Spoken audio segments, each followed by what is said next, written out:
अस्सलामुअलैकुम।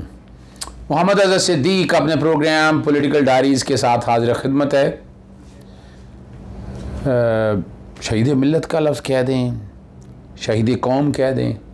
जनाब अरशद शरीफ साहब की मीयत पाकिस्तान पहुंच चुकी है। लोगों का तांता आपने देखा और जुमेरात को जनाजा जो है वो बहुत बड़ा एक्सपेक्टेड है।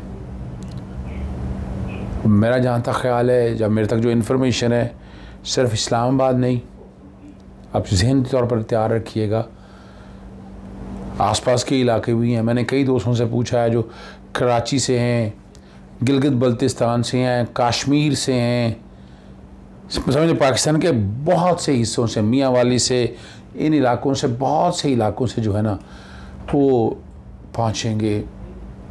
ये वो जज्बा है और ये जो इज़्ज़त है शायद इंसान बड़ी मुश्किल से कमा सके।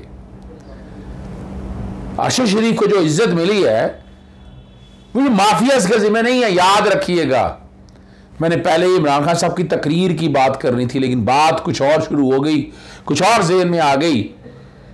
तो आप इस हद तक का ज़हन लेके, छोटा ज़हन भी नहीं है, औकात देख लें आप इन लोगों की, इन माफियाज की। मैं दो बातें याद रखता हूँ ज़िंदगी में जो मुझे डॉक्टर अनवर सज्जाद ने बताई, और फेमस राइटर, सफाई निस्फ इकबाल जुर्म है, हद से ज़्यादा खलूस इंसान को मशकूक बना देता है। मरियम नवाज ने जो ट्वीट किया, ये अपने सफाई देने की कोशिश की है, लेकिन इसके पीछे बहुत सी चीज़ें आपको नज़र आएंगी। I don't feel good writing this, but this is a lesson for the mankind that we must all imbibe. टू मरने का मकाम है, वालिदैन की ऐसी तरबियत भी होती है। और वजह क्या है? माफियाज।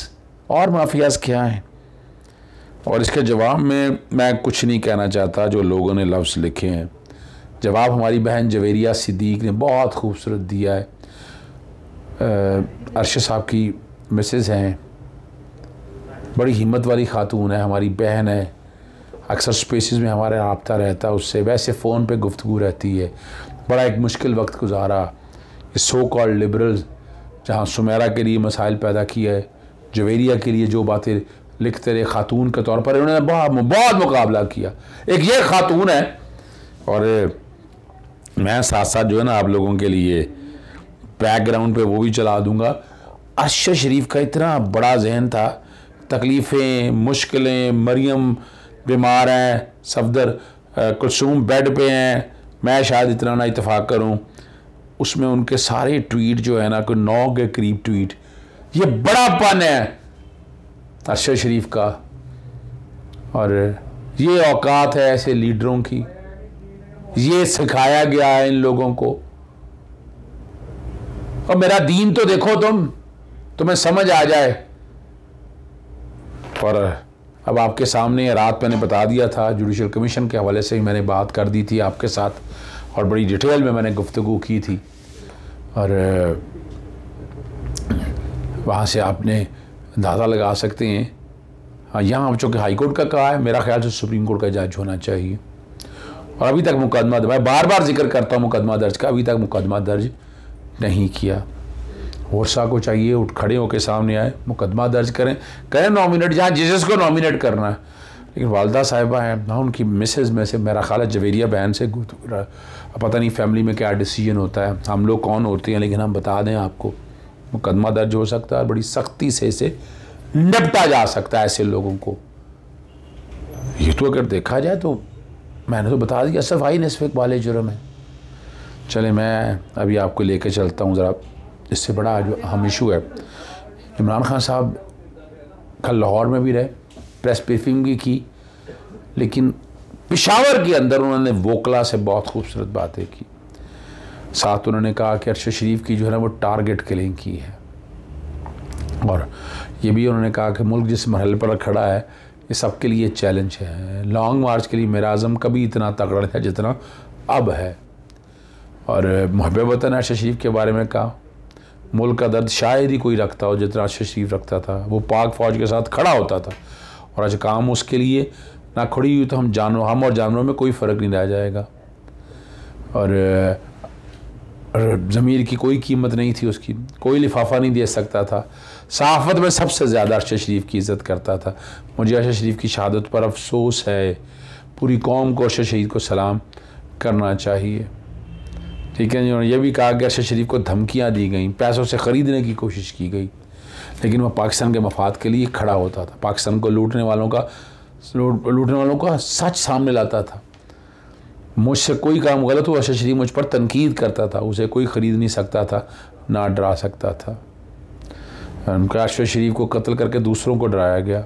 मुल्क लूटने वाले 2 ख़ानदानों को बेनकाब करता था। लोग जो मर्ज़ी कहें, मुझे पता है कि अरशद शरीफ को टारगेट किलिंग की गई है। अरशद शरीफ का दुबई का वीज़ा ख़त्म हो रहा था, ये वापस बुला रहे थे। और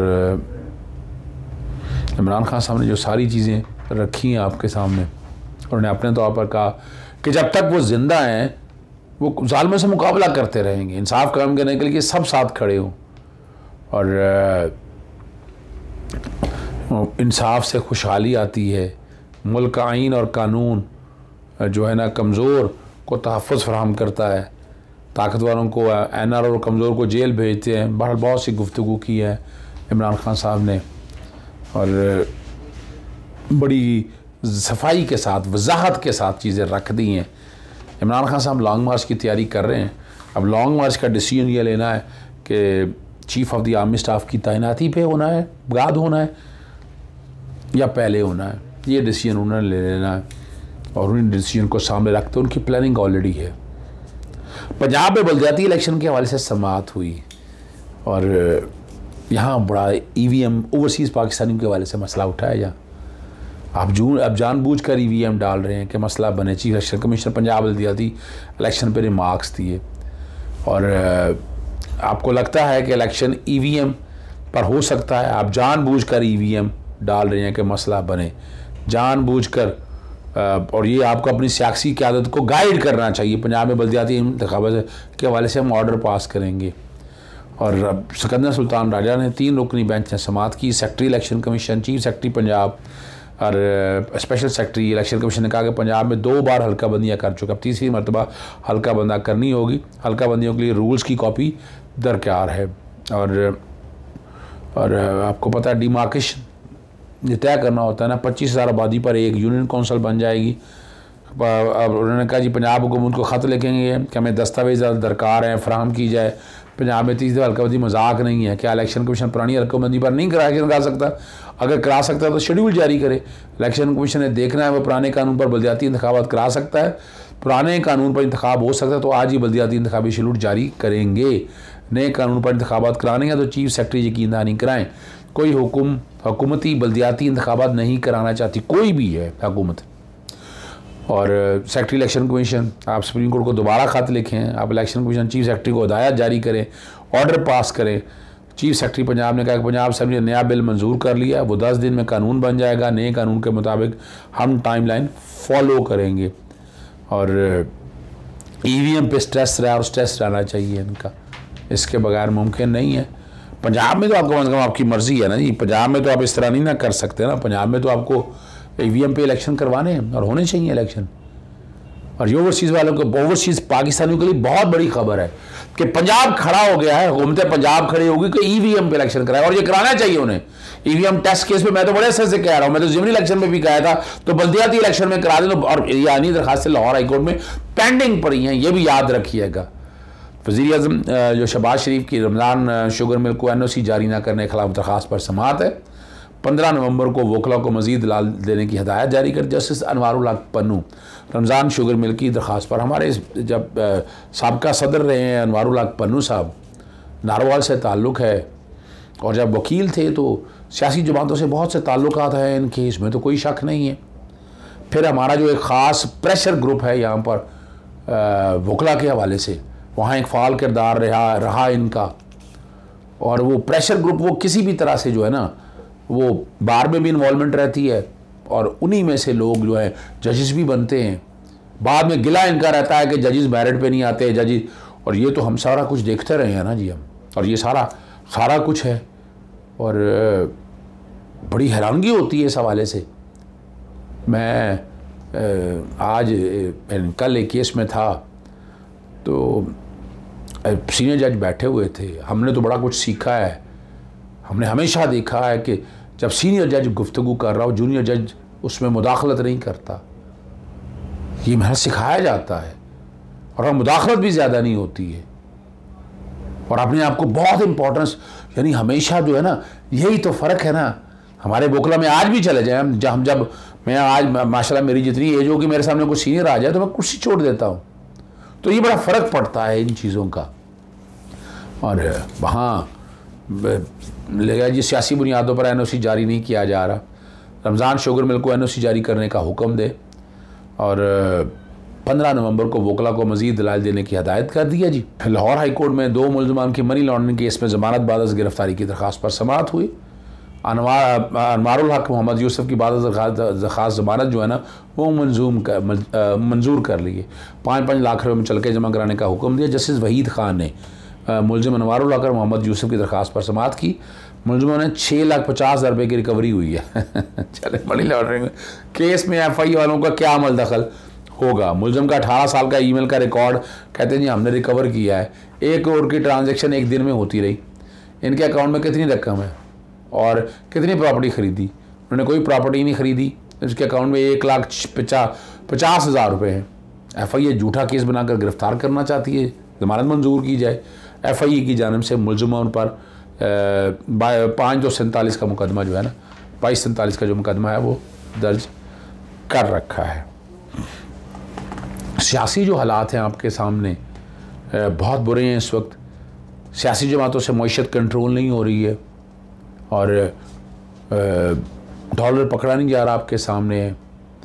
तेल की कीमतें आसमान से छू रही हैं। महंगाई आपके सामने, महंगाई मैंने तो नहीं ना कंट्रोल कर रही है, तो आप लोगों को पता होना चाहिए कि आपकी ये मौजूदा जो हुकूमत है, ये हुकूमत वक्त कसूरवार है। और जिस दिन ईमानदारी से ये लोग काम करें, लोग वोट देंगे। लेकिन अब हालत बहुत बुरी है। इलेक्शन ये जल्दी कराना नहीं चाहते, ये जान के डिले करना चाहते हैं ताकि इमरान खान साहब का वोट बैंक टूट सके। मेरा नहीं ख्याल है इमरान खान का वोट बैंक टूट सकेगा।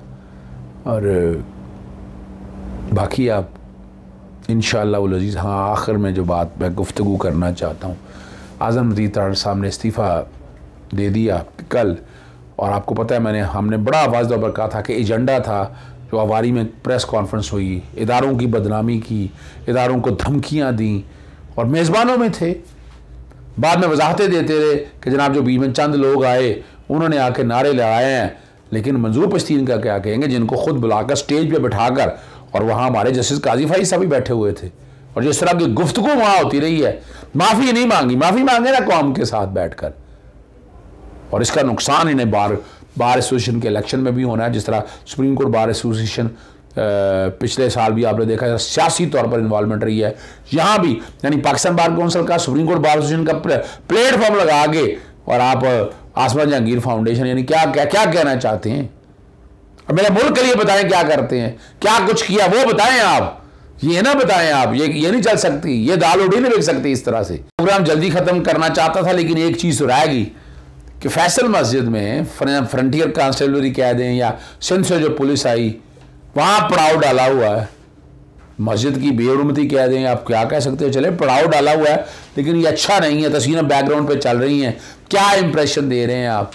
डरे हुए हैं लगता है लॉन्ग मार्च से, खौफ है लॉन्ग मार्च का, और थका के मार दिया लॉन्ग मार्च में। आज कर लें, कल कर लें। इमरान खान बड़ी प्लानिंग से साथ चल रहा है। चलें, कोई नहीं, इजाज़त चाहता हूँ। अस्सलाम वालेकुम, अल्लाह हाफ़िज़, पाकिस्तान जिंदाबाद।